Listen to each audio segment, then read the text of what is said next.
je t'emmène dans les coulisses du podcast Festival de Londres et je te transmets tous mes takeaways. Allez, c'est parti.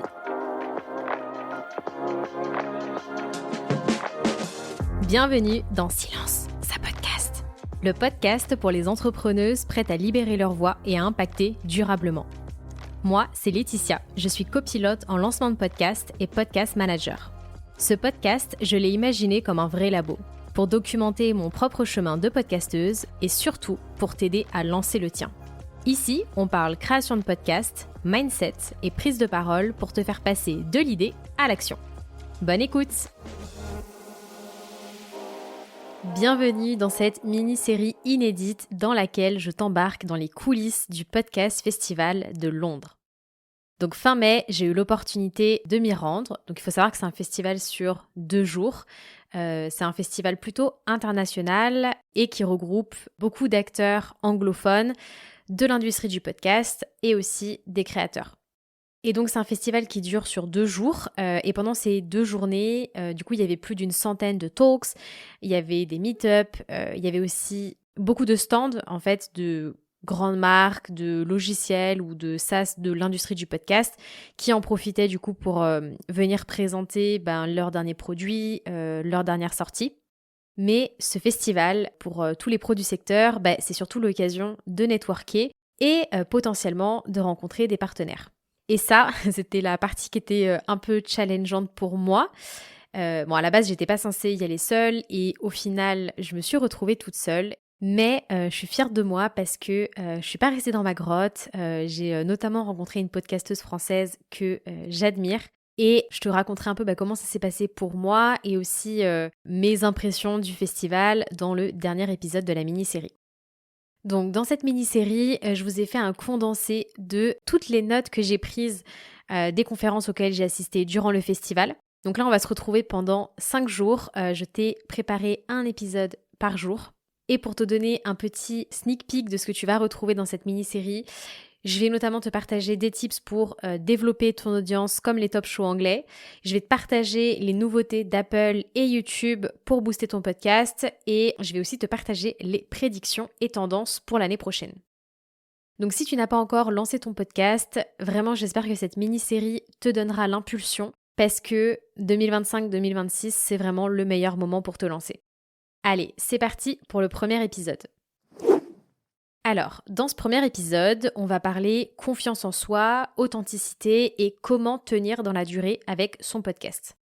Alors, ce premier épisode, il est basé sur la toute première conférence auquel j'ai assisté et qui s'intitulait « How to create authentic content and longevity with your podcast ». Donc, comment créer du contenu authentique avec son podcast et aussi comment tenir sur la durée. Alors, je fais aussi une petite précision, mais je n'ai pas noté le nom de tous les talks, le nom de tous les intervenants. Donc, je ne vais pas pouvoir les citer systématiquement. Mais voilà, l'idée de cette mini-série, c'est donc de vous relayer, moi, toutes les notes que j'ai prises et bien sûr, d'y apporter ma touch, mon point de vue et des compléments d'infos. Alors, j'avais très envie de commencer du coup par le sujet de la confiance en soi parce que je trouve que c'est vraiment primordial et que si on ne croit pas en soi, si on n'a pas conscience de la valeur qu'on peut apporter et surtout de aussi notre capacité à délivrer cette valeur, notre message, on peut jamais oser et ne jamais lancer son podcast. Et pour celles qui ont déjà un podcast, ça peut aussi vous empêcher d'oser tester de nouvelles idées, de nouveaux formats, d'aller écrire par exemple à un entrepreneur que vous rêveriez de recevoir sur le podcast. Et ça, je pense que ça vous parlera. Mais vraiment, ça peut vous bloquer dans les actions que vous aimeriez faire pour développer votre podcast. Et ça, je le vois très bien du coup chez les entrepreneuses que j'accompagne avec Pod Lunch. Vraiment, quasi systématiquement, quand il y a ce désir, cette envie de lancer un podcast, à côté de ça, il y a vraiment la peur d'avoir rien d'intéressant à dire. Il y a la peur qu'on soit boring à écouter, la peur du regard des autres. Elles ont aussi parfois peur de ne pas être complètes, entre guillemets, dans leurs expertises pour pouvoir justement s'autoriser à prendre la parole sur le sujet et lancer un podcast. Et dans le panel des speakers de cette première conférence, il y avait Anna. Donc Anna, c'est une podcast stratégiste et podcasteuse portugaise. Et en fait, elle nous partageait qu'elle-même, quand elle a lancé son propre podcast, donc qui s'appelle The Podcast Space, eh bien, elle traversait les mêmes peurs. Alors que pourtant, c'est une experte en marketing de podcast, elle a des années d'expérience. Et en fait, elle nous expliquait que si elle s'est autorisée à le faire, c'est parce que son désir à elle, en tant que femme portugaise expatriée aux États-Unis, c'était de pouvoir inspirer et encourager d'autres minorités, d'autres femmes, d'autres immigrés à oser prendre la parole à leur tour et en fait leur montrer que leur voix compte et qu'elles ont toute leur place. Et évidemment, ça m'a beaucoup parlé parce que c'est aussi ce que je cherche à faire avec donc Silence sa podcast, parce que moi-même je suis passée par les mêmes peurs, je passe par les mêmes peurs. Mais si j'ai décidé de lancer ce podcast, si j'ai décidé de show up même quand c'est inconfortable, même quand c'est imparfait, même quand je doute, c'est pour montrer aux femmes qui se reconnaîtront dans mon profil, celles qui pensent qu'elles n'ont rien d'intéressant à dire ou qui pensent qu'elles n'ont peut-être pas leur place à côté de gros podcasts, que ce n'est pas vrai et qu'elles en sont largement capables. Et je voulais vous partager autre chose parce qu'il y a une autre des speakers du panel qui a utilisé une métaphore qui nous a fait beaucoup sourire et que je trouve très juste. Quand tu vas à la librairie, tu vas pas en imaginant trouver les mêmes livres. Et quand tu vas par exemple au rayon des romans, tu trouves les livres de J.K. Rowling, qui sont très célèbres, mais tu trouves aussi de très bons livres indépendants. Et en gros, c'est pareil avec les podcasts. Je trouve ça très juste, du coup, pour dire que tout le monde a sa place. Et surtout, il n'y aura personne d'autre que toi pour partager ton message à ta manière. Donc, ton message compte, il y a de la place pour tout le monde. Et ça, si tu n'en es pas convaincu, crois-moi que tu le sauras après l'épisode numéro 4, dans lequel je vais justement te parler de l'état du marché mondial et français. Un dernier petit point là-dessus sur toute la partie confiance en toi. Quand tu doutes, rappelle-toi du pourquoi tu veux lancer ton podcast ou du pourquoi tu animes ton podcast. Quels sont tes objectifs pour toi-même ? Quels sont tes objectifs pour ton business ? Quels sont les objectifs pour les personnes qui vont t'écouter ? Reconnecte-toi à ta vision et pourquoi c'est important pour toi de transmettre ton message. Donc après toute cette première partie sur le fait d'oser partager son message à sa manière et de se rappeler pourquoi on le fait, lors de la conférence, il y a eu toute une partie sur comment rester régulier et comment jouer long terme avec son podcast.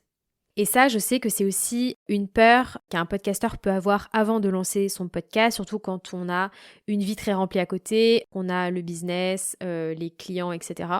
Alors là, je vais reprendre les mots d'une des speakers parce que c'est vraiment un rappel qui fait du bien à entendre. C'est « Podcast is a cycle, it's a long run ». Le podcasting, c'est cyclique, ce n'est pas un sprint, mais un marathon. J'espère que ça te fera du bien de l'entendre parce que c'est vraiment important de se le rappeler. Ton podcast ne sera pas toujours en croissance et c'est normal. Tout est cyclique dans la vie. Par exemple, il y aura des moments où tu seras super régulière et d'autres moins. Et vraiment, encore une fois, c'est complètement normal. Et le secret vraiment pour être régulière, c'est de respecter son rythme, ses ressources en temps et en énergie et d'adapter son rythme de publication en pensant long terme. Donc pour cette partie, je voulais te partager aussi 2 conseils qui ont été donnés pendant cette conférence pour t'aider justement à rester régulière sans te cramer. Donc le premier conseil, et c'est d'ailleurs ce que je recommande à toutes mes clientes, c'est de travailler en saison.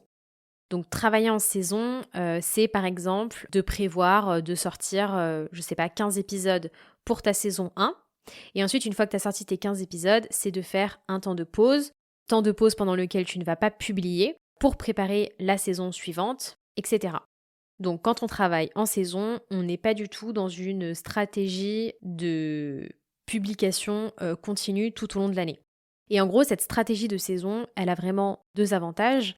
Donc le premier avantage, c'est d'avoir des temps de pause définis dans l'année et donc des temps où justement tu vas arrêter d'être dans ce mode de produire et c'est ce qui va te permettre d'avoir des temps de rien et donc de pouvoir recharger tes idées créatives parce que on le sait, souvent les meilleures idées, elles viennent justement quand on fait rien et pouvoir aussi te recharger tout court.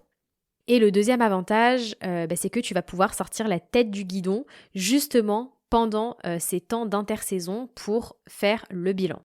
Et ça, quand on publie de manière continue, c'est quelque chose qu'on a du mal à faire, ou en tout cas on a du mal à trouver ce temps pour ça. Donc là, justement, ça va te permettre de prendre du recul sur la saison écoulée. Tu vas pouvoir mettre le nez dans tes statistiques, oui. Tu vas pouvoir analyser ce qui a le plus plu, ce qui a le moins plu. Est-ce que ton contenu est toujours aligné avec ton message, avec tes objectifs business? Sinon, auquel cas, justement, ça va te laisser le temps de revoir ta ligne édito. Et surtout, l'intersaison, ça permet de préparer ces prochains épisodes sans stress et de prendre de l'avance. Alors là, c'est vraiment faites ce que je dis, mais pas ce que je fais, parce que alors moi, je ne travaille pas en saison. En tout cas, j'ai pas pris clairement de décision par rapport à ça pour mon podcast.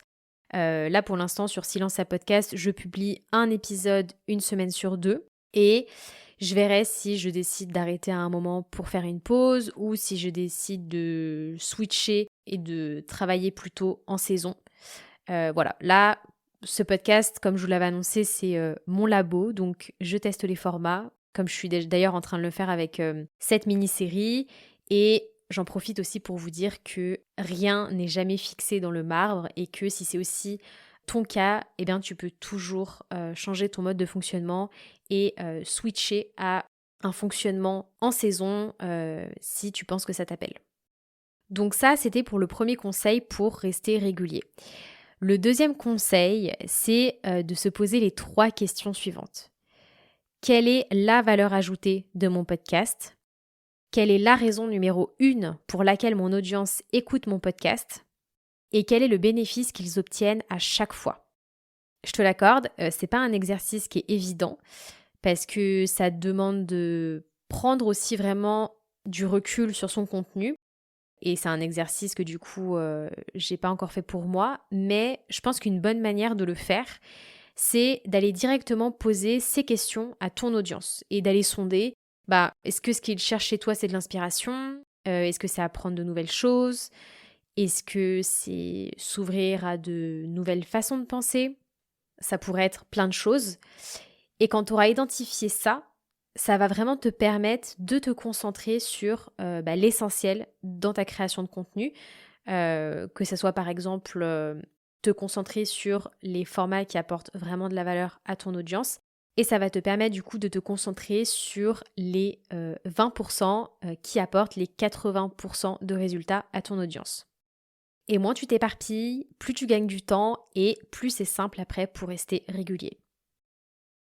Voilà pour ce premier épisode. Si tu dois retenir 4 choses de ton écoute, 1, ta voix compte et tu as ta place. Même si tu doutes, même si tu ne te sens pas experte, il y a des personnes qui ont besoin d'entendre ton message avec ton histoire et tes expériences de vie. 2, le podcast, c'est un marathon, pas un sprint. Et oui, il y aura des hauts et des bas et c'est totalement normal.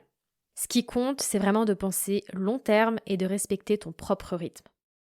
3, travaille en saison pour garder le cap. Travailler en saison, ça va vraiment te permettre de souffler, de faire le point et de revenir plus inspiré et plus aligné. Et enfin, 4e clé, concentre-toi sur ce qui fait la vraie valeur de ton podcast. Va sonder ton audience et va chercher vraiment ce que ton audience vient chercher chez toi et ce qu'elle attend épisode après épisode. Alors si cet épisode t'a donné envie d'oser et de lancer ton podcast cette année, ceci est ton Summer Call. J'en profite pour t'annoncer que tu as jusqu'au 31 juillet 2025 pour profiter du tarif actuel de Podlunch avant son augmentation annuelle. Donc pour t'en dire un peu plus sur Podlunch, c'est mon accompagnement pour t'aider à créer et lancer un podcast professionnel et à ton image en 10 semaines, sans perte de temps ni prise de tête. Et avec cet accompagnement, tu ne t'assures pas seulement d'appuyer sur enregistrer et qu'on mette en ligne tes épisodes de podcast. Avec Podlunch, on va vraiment plus loin et je t'aide à bâtir ensemble des fondations marketing et une stratégie de lancement en béton pour qu'on s'assure que tu vas lancer un podcast qui sera durable et qui va vraiment agir comme un levier stratégique pour ton business. Donc si tu ressens l'appel, réserve ta place avant le 31 juillet. Et si tu souhaites connaître le détail de l'accompagnement, tu trouveras le lien avec toutes les infos en descriptif de cet épisode. On se retrouve demain matin dès 7h pour l'épisode numéro 2 de la mini-série dans lequel je vais te partager 5 idées concrètes utilisées par les top shows anglais pour développer leur audience. Merci pour ton écoute et à demain!